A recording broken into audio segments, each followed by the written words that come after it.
вообще, честно говоря, я не мечтал стать художником-живописцем, хотя с детства я рисовал без каких-либо целей стать художником. Так сложилось, что у меня отец по профессии архитектор. Ну, мы переехали в Крым, все, папа работал архитектором еще вот в Узбекистане. Когда мы сюда приехали, ну, не так было просто там с работы и все такое, но так получилось, что родители устроились в санатории тут в Заозерном. Вот, мама логопедом, папа художником-оформителем. Ну, и там у него была небольшая мастерская. Вот. Ну, и, конечно же, иногда меня брали с собой на работу. Ну и, конечно же, я заходил к отцу, проводил время с ним в мастерской, он там себе рисовал какие-то стенгазеты, какие-то там афиши. Я рядом тоже сидел, что-то рисовал. Мне было интересно, мастерская, пахнет красками, разные баночки, скляночки красок, ну, как-то так это все тоже наводит антураж и по-своему вдохновляет. Ну, я с интересом рисовал это. Вот. Ну и вот с этого как-то и началось, что предложили художественную школу, подумали, может быть, я как-то пойду по стопам, может быть, из меня тоже что-то выйдет. И когда уже заканчивал художественную школу, я уже знал, что есть художественное училище в Симферополе, есть два отделения – дизайн и живопись.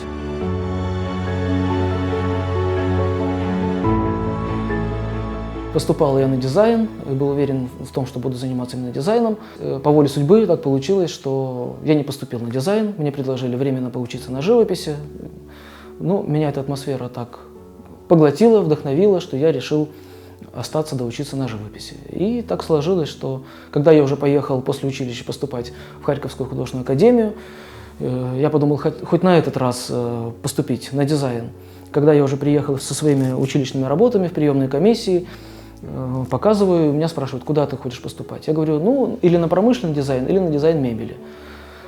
Они, глядя на мои работы, один из них даже встал, подошел ко мне рядом на мои работы, на меня, и говорит, слушай, не выдумывай, иди пиши заявление на живопись, потому что там уже было видно потенциал живописца.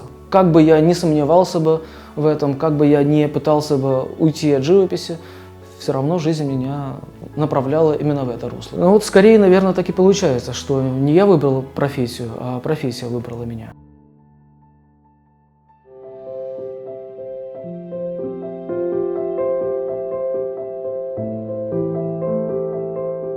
Ну, если мои работы определять уже каким-то определенным жанром, то можно сказать, что они пишутся в смешанных жанрах, в жанре импрессионизма и экспрессионизма. Вообще, я смелюсь сказать, что я владею разными техниками, так как я прошел, так сказать, всю школу образования в данной деятельности, и техники пробовались разные.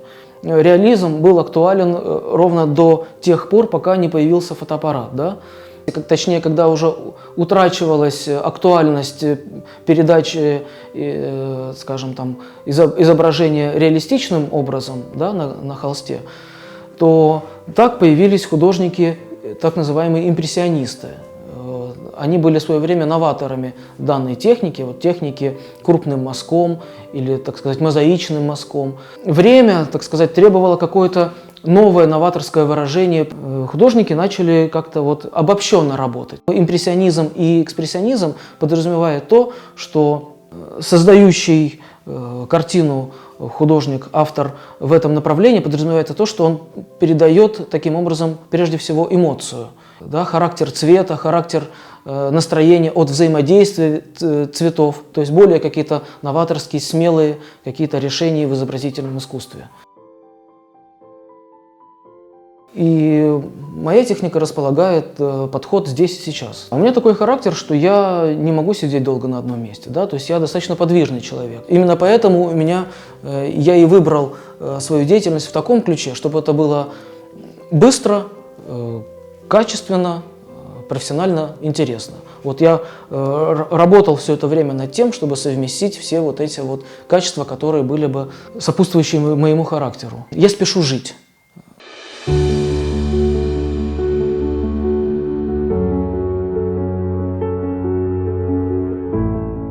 Вообще атмосфера Крыма, она такая вот вдохновляющая и созидательная.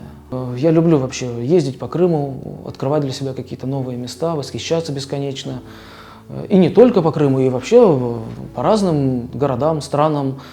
Опять же, в силу своей деятельности мне иногда приходится с удовольствием выезжать куда-то, это здорово, но всегда приятно возвращаться в Крым, иметь, так сказать, здесь базу. Особенно остро я это стал осознавать и ощущать, когда вот все-таки я жил в Харькове, пока учился, пока я там формировался, вел свою, так сказать, активно творческую выставочную деятельность. Я ездил по разным городам Украины, там, Европы с выставками. То есть я там реализовывался как художник, да, но уже вот спустя 10 лет и я уже все больше чувствовал вот эту тягу именно к родине, да, именно вот к родной земле, к родному воздуху, к родному шелесту деревьев и к родному пению кукушек по утрам. Я понимал, что я бы хотел бы все-таки быть у себя дома, в Крыму. Крым – это своего рода Мекка такая для творчества.